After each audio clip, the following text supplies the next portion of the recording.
Good morning students, welcome to your social class. இன்னைக்கு பார்க்க போகிற லெசன் என்ன அப்படின்னா ஜாகிரபியில் ஃபஸ்ட் யூனிட் பார்க்க போகிறோம். Lithosphere 1 endogenetic processes.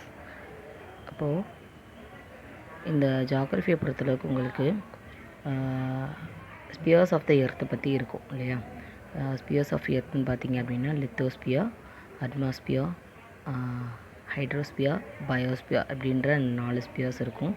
இந்த லித்தோஸ்பியர் மட்டும் பார்த்தீங்க அப்படின்னா 2 பார்ட்டாக பிரித்து உங்களுக்கு லித்தோஸ்பியர் 1 செகண்ட் லெசனில் லித்தோஸ்பியர் 2 அப்படின்னு கொடுத்துருப்பாங்க. லித்தோஸ்பியர் அப்படின்றது it is nothing but land. So endogenetic processes. So interior of the எர்த்தில் என்ன இருக்குது அப்படின்றத இன்றைக்கி நம்ம அதில் பார்க்க போகிறோம். எக்ஸ்ட்ரோஜெனட்டிக் ப்ராசஸஸ் செகண்ட் லெசனில் வரும். So the earth is a unique planet of the solar family. So the earth is composed of 4 spheres, namely lithosphere, atmosphere, hydrosphere and biosphere. So this lesson focuses on the internal process of the earth. So the sequence of this lesson generally follows the spheres of the earth system in a comprehensive manner. சரியா? So earth surface is a vast area of 510 million square kilometer where 4 spheres of the earth interact. The abiotic spheres or the lithosphere, atmosphere and hydrosphere. இந்த 3 ஸ்பியருமே வந்து பார்த்திங்க அப்படின்னா அபயோட்டிக் உயிருள்ள ஒரு spheres கிடையாது. லித்தோஸ்பியர்ன்றது land, அட்மாஸ்பியர்ன்றது ஏரு, ஹைட்ரோஸ்பியர்ன்றது water. But the biosphere, the biotic sphere is the biosphere. அப்போ இதெல்லாம் அது உயிருள்ள ஒரு உயிர் வாழிடம் அப்படின்னு சொல்லுவாங்க. அதாவது விலங்குகள், பறவைகள், மனிதன், அதுமாதிரி உயிருள்ள ஆர்கானிசம்ஸ் எல்லாமே என்ன அப்படின்னா லிவிங் ஆர்கானிசம்ஸ் எல்லாமே இதில் வரும்னா பயோஸ்பியரில் வரும். Together these spheres constitute the planet the earth. அப்போ எர்த்தில் இந்த 4 ஸ்பியர்ஸு தான் இருக்குது. So without those 3 spheres, that is lithosphere, atmosphere, hydrosphere, there is no living spheres of biosphere. Okay, the structure of the earth. So இதில் நம்ம சின்ன கிளாஸ்லேயே படிச்சிருப்போம் இல்லையா. So the outer surface of the inner core of the earth is totally different in the nature and the structure. So the structure of the earth interior is divided into 3 layers. So overall earth வந்து பார்த்திங்க அப்படின்னா interior லெவலில் 3 பார்ட்ஸாக நம்ம divide பண்ணுறோம். ஒன்று வந்து crust, then mantle and then the core. crust, mantle and then core. So இந்த picture பார்த்தீங்க அப்படின்னா அந்த அட்மாஸ்பியர், பயோஸ்பியர், லித்தோஸ்பியர் இந்த 3ம் இல்லாமல் பயோஸ்பியர் இல்லை அப்படின்றது தான் மீன் பண்ணும். Lithosphere, atmosphere, hydrosphere. Okay. So இந்த ஸ்ட்ரக்சர் ஆஃப் எர்த் பிக்சரில் வந்து பார்த்திங்க அப்படின்னா அந்த நடுவில் இருக்கக்கூடிய பார்ட்டு தான் வந்து core part. Then second layer mantle and then third layer crust layer இல்லையா. இந்த 3 தான் வந்து layers of the interior layers of the earth. So first layer ஆன crust layer பற்றி பார்ப்போம். So crust is the outer layer of the earth where we live. So நம்ம வாழ்ந்திருக்கக்கூடிய layer தான் crust layer. It is the skin of our earth which ranges between 5 to 30 kilometer. It is solid and rigid layer of the earth. So the thickness of the crust is greater below the continents than the ocean floors. So thickness வந்து பார்த்திங்க அப்படின்னா ocean ஃப்ளோரை compare பண்ணும்போது திக்னஸாகவே இருக்கும் continental ஏரியாஸில். So the crust is classified as continental crust and oceanic crust. அப்போ crust என்ன செய்கிறாங்க அப்படின்னா 2 லேயராக பிரிக்கிறாங்க. ஒன்று வந்து காண்டினென்டல், இன்னொன்று ஓசோன். ஓசோன் லேயர் கடியில் இருக்கக்கூடிய பிளான்ட் பாட்டை ஓசோனிக் crustன்னு சொல்கிறாங்க. காண்டினென்டலில் வந்து காண்டினென்டல் crustன்னு சொல்கிறாங்க. So the major elements of the crust. So crustல் இருக்கக்கூடிய எலமெண்ட்ஸ் அதாவது மினரல்ஸ் என்ன இருக்கும் அப்படின்னா சியால். ஸோ சியால் அப்படின்றது silica plus aluminium and Sima அப்படின்றது சிலிக்கா ப்ளஸ் மெக்னீஷியம். இந்த கண்டென்ட் இருக்கிறனால சியால் லேயர் அண்ட் சிமா லேயர்னு சொல்லிட்டு 2 லேயராக எர்த்தோட crust லேயர்ஸை சொல்கிறாங்க. Next the mantle. So the interior part of the beneath the crust is called mantle, so which is about 2900 kilometer thick. The upper part of the mantle, the rock remains solid, whereas the lower part of the mantle rocks are the molten form. So இதில் mantle வந்து பார்த்திங்க அப்படின்னா Appar mantle lower மேண்டல்னு சொல்லிட்டு 2 பார்ட்டாக பிரிப்பாங்க. இந்த Appar mantle எப்படி இருக்கும் அப்படின்னா சாலிட் திடமாக இருக்கும். அண்ட் லோயர் மேண்டல் பார்த்திங்க அப்படின்னா மோல்டன் ஃபார்மில், அதாவது திரவ நிலையில் வந்து இருக்குமா. So this molten rock inside earth is called magma. So வால்கானஸில் வரக்கூடிய அந்த ஃபார்ம்ஸ் மேக்மான்னு சொல்கிறோம் இல்லையா, அதுதான் வந்து இந்த மேண்டலோட லோயர் மேண்டலில் இருக்கக்கூடியது தான் இந்த மேக்மா அப்படின்ற ஃபார்மேஷன். சரியா? நெக்ஸ்ட்டு வந்துட்டு core part. So the core is the innermost and hottest layer of the earth which lies below the mantle. So mantle க்கு அடுத்து இருக்கக்கூடிய லேயர் தான் இந்த core layer. So it composed mainly the nickel and iron. சரியா? அதனால் வந்து knife அப்படின்னு சொல்லுவாங்க. அதாவது அயன் வந்து ஃபெரஸ்ன்னு சொல்லுவோம் கெமிக்கல் நேம். அப்போது நைஃப் அப்படின்ற பேரில் இருக்கும். Hence it is called knife. So the core is divided into solid inner core and liquid outer core. அப்போ சாலிடாக எப்படி இருக்கும்னா இன்னரில் இருக்குமா, லிக்யூடாக அவுட்டரில் இருக்குமா. ஏன்னா மேண்டல் லேயர் எப்படி இருக்கும், மேண்டலோட லோயர் மேண்டல் எப்படி இருக்கும், லிக்யூடு கண்டென்ஸில் இருக்கும். ஸோ அதுக்கு அடுத்து இருக்கக்கூடிய கோருமே எப்படி தான் இருக்குமா, லிக்யூடாக இருக்குமா. அதுக்குள்ளே போகிறது தான் சாலிட் லேயர் இருக்கும். So the presence of large quantities of iron in the core is responsible for the earth gravitational force. அப்போ அதில் இருக்கக்கூடிய அயன் கண்டென்ட்டு தான் வந்து எர்த்தோட கிராவிடேஷனல் ஃபோர்ஸ்க்கு மெயினான ரீசனாக இருக்குது இன்னர் மோஸ்ட் பார்ட்டில். As the earth rotates on it's axis the liquid outer core spins over the solid inner core and generates the earth magnetic field. அப்போ நடுவில் வந்து பார்த்திங்க அப்படின்னா அயன் கண்டென்ட் இருக்கக்கூடிய இன்னர் கோர் இருக்குது. அதை சுற்றி இருக்கக்கூடிய லிக்யூட் கோர் வந்து எர்த் ரொட்டேட் ஆக என்ன நம்மளுக்கு ஒரு எனர்ஜி கொடுக்குது அப்படின்னா இந்த மேக்னெட்டிக் ஃபீல்டை வந்து நம்மளுக்கு கொடுக்குது. So this is responsible for the functioning of the magnetic compass. So due to the high pressure the materials in the inner core are the unable to move the hence the remain solid. ஓகேயா? So நெக்ஸ்ட் பார்க்கக்கூடியது இந்த rocks. So the crust is a storehouse of rocks. So crust லேயரில் தான் என்ன இருக்கும், rocks அப்படின்றது இருக்கும். So an aggregative of minerals on the earth crust is called rock. It may hard and composed like granite and soft as clay or loose as sand. So எல்லாமே ஒரே தான், ராக்ஸ்லேருந்து form ஆனது தான்.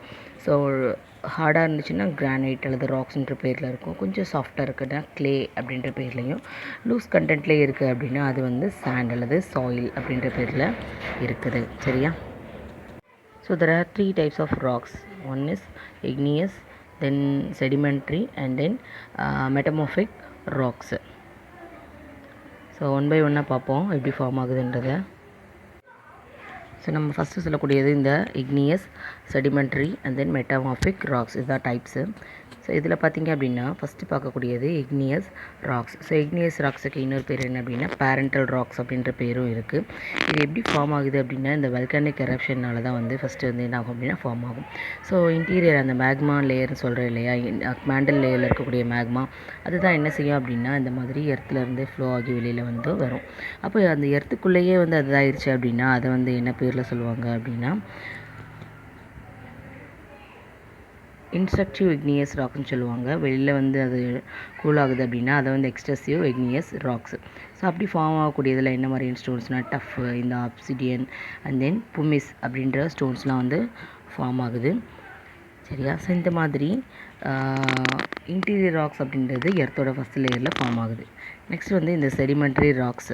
ஸோ செடிமெண்ட்ரி அப்படின்ற வேர்ட்லேருந்தே தெரியும், sediment அது அப்படியே என்ன ஆகுறது, படிவாகிறது. எப்படி இந்த கிளாஸில் இருக்கக்கூடிய அந்த கழிவுகள் வந்து அப்படியே செடிமெண்ட் ஆகுதோ, டம்ப் ஆகுதோ அந்த மாதிரி அப்படியே போய் அந்த பாறைகள் என்ன செஞ்சிடும், படிவுகளாக படிஞ்சிரும். ஸோ அப்படி ஃபார்ம் ஆகக்கூடியது தான் செடிமெண்ட்ரி ராக்ஸ். இதில் பார்த்திங்கன்னா லேயர்ஸ் பை லேயர்ஸ் என்ன இருக்குது, ஒவ்வொரு லேயராக செடிமெண்ட் ஆகிருக்கு. அப்போ இது வந்து காலப்போக்கில் என்ன ஆகும், ஒன்றுக்கு ஒன்று அப்படியே மெர்ஜ் ஆகிக்கிறோம். அப்படி மெர்ஜ் ஆகி இந்த ராக்ஸ் வந்து இன்னொரு டைப்பில் வந்து என்ன ஆகுமா, மாறுமா. ஸோ அப்படி ஃபார்ம் ஆகக்கூடியதான் என்ன அப்படின்னா செடிமெண்ட்ரி ராக்ஸ். ஓகேயா? ஸோ இதில் இருக்கக்கூடிய மாதிரி டிஃப்ரெண்ட் டைப்ஸ் ஆஃப் வந்து ராக்ஸ் வந்து இதில் உருவாகுது. ஸோ ஒவ்வொரு அதில் கலந்துருக்கக்கூடிய மினரல்ஸை பேஸ் பண்ணி அது வந்து டிஃப்ரெண்ட் டைப்ஸ் ஆஃப் ஸ்டோன்ஸில் ஃபார்ம் ஆகும். ஸோ இதில் செடிமெண்ட்ரி ராக்ஸில் லைம் ஸ்டோன் வரும், shale stone and then sandstone அப்படின்றது எல்லாமே ஃபார்ம் ஆகுது. சரியா? நெக்ஸ்ட்டு பார்த்திங்க அப்படின்னா metamorphic rocks. So metamorphic rocks அப்படின்றது வந்துட்டு ஒரு அதாவது ஒரு டைப்பில் இருக்கக்கூடிய ராக்ஸ் இன்னொரு டைப்பில் மாறுறது due to the pressure and then tectonic மூமெண்ட்ஸ்னால. இதில் பார்த்தீங்கன்னா லேயர் பை லேயராக ப்ரெஷர் வந்து என்ன ஆகுது, ஜாஸ்தியாகும். மேலேயும் அழுத்தம் வருது, இன்டீரியர் பார்ட்டில் இருந்தே அதுக்கு என்ன ஆகுது, ப்ரெஷர் அப்படின்றது கிடைக்கிது. அப்போ என்ன ஆகும், அப்படி ஒரு லேயராக வந்து அது ஃபார்ம் ஆகும். அப்போ ப்ரெஷர் அண்ட் தென் இந்த மேக்மா ஃபோர்ஸ்னால் என்ன ஆகுமா, இந்த லேயர் வந்து அடுத்தடுத்து ஃபார்ம் ஆகி என்ன மாறும், ஒரு ஸ்டோன் ஒரு ராக் டைப்ஸில் இருக்கிறது இன்னொரு டைப்பில் மாறும். இதெல்லாம் நம்மளுக்கு வந்து டைல்ஸில் நம்ம யூஸ் பண்ணக்கூடிய ராக்ஸாக இருக்கும் இல்லையா. ஸோ அந்த மாதிரி இதில் உருவாக்கக்கூடியது, அதாவது ஷேல் அப்படின்ற ராக்ஸ் வந்து ஸ்லேட்டாக மாறுமா, சாண்ட் ஸ்டோன் வந்து எப்படி மாறும் அப்படின்னா குவார்ட்சைட் அப்படின்ற கல்லாக மாறும். அண்ட் தென் லைம் ஸ்டோன் என்னவா மாறும் அப்படின்னா மார்பிள் ஸ்டோன்ஸாக மாறும். ஸோ இந்த தான் வந்து என்ன அப்படின்னா ராக்ஸோட டைப்ஸு. ஸோ இந்த ராக்ஸோட டைப்ஸு தான் என்ன, அதாவது இந்த ஃபார்மேஷனை தான் எதில் சொல்கிறாங்க அப்படின்னா ராக் சைக்கிள் அப்படின்ற ப்ராசஸில் சொல்கிறாங்க. ஸோ ராக் சைக்கிள் அப்படின்றது ஏற்கனவே சொன்ன மாதிரி மேக்மா அப்படின்றது வந்து ஃப்ளோ ஆகி தான் நம்மளுக்கு என்ன கிடைக்கிது, அந்த க்ரஸ்ட் லேயரில் வந்து படியும். ஸோ படிஞ்சு கூலாகும். கூலானோடனே ஃபஸ்ட்டு நம்மளுக்கு இக்னியஸ் ராக்ஸ் அப்படின்றது ஃபார்ம் ஆகும் இல்லையா. ஸோ இந்த இக்னியஸ் ராக்ஸ்க்கு அப்புறம் சில இப்போ அதாவது நேச்சுரல் ஏஜென்ட்ஸ்னால், அதாவது ரிவர், அதே மாதிரி சாண்டு, இந்த மாதிரியான மூமெண்ட்ஸ்லாம் என்ன ஆகுமா, நம்மளுக்கு அடுத்த லேயரான செடிமெண்ட்ரி ராக்ஸ் அப்படின்றது ஃபார்ம் ஆகும். அப்போ இக்னியஸ் ராக்ஸுக்கு மேலே செடிமெண்ட் ஆகக்கூடியதான் செடிமெண்ட்ரி ராக்ஸ். அந்த ப்ராசஸில் போகும். அந்த செடிமெண்ட்ரி ராக்ஸ் வந்து due to the pressure and அட்மாஸ்பியர்னால் அது ஒரு டைப்பாக இருக்கக்கூடிய ஸ்டோன் இன்னொரு டைப்பில் மாறுது அப்படின்னா that is call metamorphic rocks. So திரும்ப அது வந்து மேக்மாவை வந்து ஃபார்ம் ஆகக்கூடியது. ஸோ இப்படி என்ன ஆகுது அப்படின்னா இந்த ராக் சைக்கிள் எப்படி ஹைட்ரோலாஜிக்கல் சைக்கிளில் ஒரு ப்ராசஸ் பார்ப்போமோ அதே மாதிரி இந்த ராக் சைக்கிள் அப்படின்றது இந்த மெத்தடில் வந்து சர்வே ஆகிக்கிட்டே தான் இருக்குது. ஓகேயா. ஸோ இதுதான் இப்போ வந்து நம்மளுக்கு ராக்ஸு, சரியா, ராக்ஸ் அண்ட் தென் ராக்ஸோட சைக்கிள். ஓகேயா. ஸோ இந்த இக்னியஸ் ராக்ஸ், இக்னியஸ் அப்படின்னாலே it is the word derived from the இக்னிஸ்னால் ஃபயர். அப்போ அது ஃபுல்லாமே எப்படி இருந்துச்சு, மேக்மாஸ் தான் ஃபயர் கண்டென்ட்டில் இருந்துச்சு. ஸோ அதுதான் வந்து லாவாவாக வந்து ஃப்ளோ ஆகி நம்மளுக்கு வெளியில் வரும். ஸோ இது வந்து primary rocks or else mother rocks அப்படின்ற பேரில் சொல்கிறாங்க. ஓகேயா. இது வந்து இக்னியஸ் ராக்ஸு. ரெண்டாவது வந்துட்டு செடிமெண்ட்ரி ராக்ஸு. ஸோ செடிமெண்ட் அப்படின்றது because of the rivers glaciers means carry pebbles rocks soil and deposit them layers. So இதனால் உருவாகக்கூடியது தான் செடிமெண்ட்ரி ராக்ஸ். ஸோ இந்த லேயரில் தான் நம்மளுக்கு என்னெல்லாம் கிடைக்கும் அப்படின்னா ஃபாசில்ஸ். ஸோ ஃபாசில்ன்றது ஏற்கனவே சொல்லியிருக்கேன், விலங்குகளோட படிவுகள்லாம் வந்து அந்த பாறைகளில் படிஞ்சிருச்சு, அதுதான் வந்து ஃபாசில்னு சொல்லுவோம். ஸோ இதில் வந்து என்ன மாதிரியான ஸ்டோன்ஸ் வந்து ஃபார்ம் ஆகும் அப்படின்னா சாண்ட் ஸ்டோன், லைம் ஸ்டோன், சாக்கு, gypsum, goal and conglomerate or the examples of the sedimentary rocks. சரியா. நெக்ஸ்ட் வந்துட்டு இந்த மெட்டாமார்பிக் ராக்ஸ். ஸோ மெட்டாமார்பிக் அப்படின்ற வேர்டு மெட்டாமார்ஃபோசிஸ் அப்படின்ற வேர்ட்லேருந்து எடுத்துருக்காங்களாம். அதாவது மெட்டாமார்ஃபஸ் அது அப்படின்னா சேஞ்ச் ஆஃப் ஃபார்ம், அதோட ஃபார்மேஷன் என்ன ஆகுது, இன்னொரு டைப்பில் வந்து சேஞ்ச் ஆகுது, அதுதான் வந்து மெட்டாமார்பிக். ஸோ ஏற்கனவே சொன்ன மாதிரி. So because of the heat and pressure. So இதில் வந்து அது குறிப்பிட்ட டைமை பேஸ் பண்ணி என்ன, அதாவது ஒவ்வொரு ஸ்டோன் வந்து ஒவ்வொரு மாதிரி மாறும். அதாவது granite may be transform to the gneiss and basalt to the schist and limestone to the marble and sandstone from குவார்டர்சைட்.